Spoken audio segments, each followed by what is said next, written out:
Hi, I'm Alex, and welcome back to the Boathouse Paddle series, where we talk about everything concerning paddle. Today, we're going to talk about an upcoming change that has been announced on the paddle developer changelog, which I believe, reading the description, has an effect on something that in the past, you couldn't do. And I'll show you why I came to that conclusion when we look at the changelog. But what am I talking about? There's a certain quirk in Paddle that you cannot update a subscription when there is a past due transaction. So if a transaction has failed, a payment has failed, the subscription turns into a past due state, and then you can't change it. You can't modify what's in that subscription. That kind of makes sense, but you also can't cancel or pause that subscription. The error message you get is subscription update when past due, and it's explained both on the cancellation docs.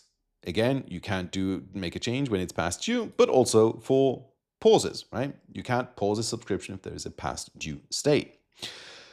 Now, why they do that, basically, they want to collect on past transaction. Maybe you've been delivering services or you had access to the product, and they want to collect for you on that transaction that has failed. So they don't want to just outright let the customer cancel that subscription, and then maybe there's a period where they had access to your service and they're not paying for it. So it's, strictly speaking, just a matter of, okay, they want you to update the payment method so that charge goes through, and then if you want to cancel, you can then decide what to do with the remaining credit or refund them or whatever.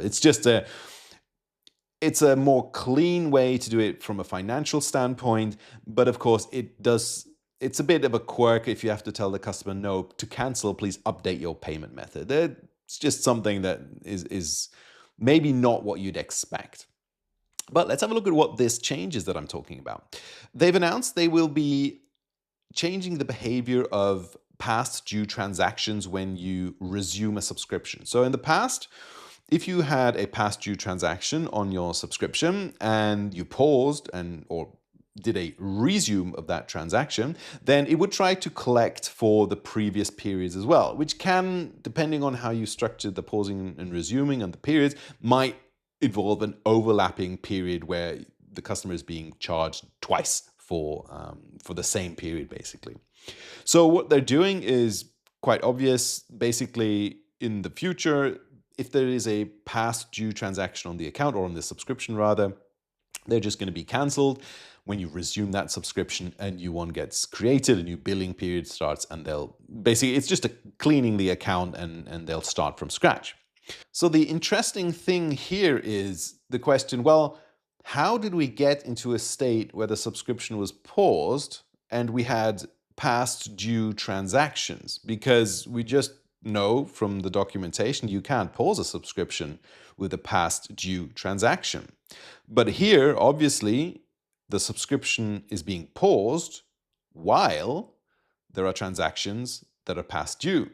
So I'm assuming this might mean a change in this behavior of the platform, at least for pausing subscriptions, where you can pause a subscription if there is a past due payment. It doesn't say anything about cancellations. That behavior may not change or does not change, but I may be interpreting too much into this changelog, but who knows? It's going to be interesting to see what this change has with the upcoming API version that's coming out in September.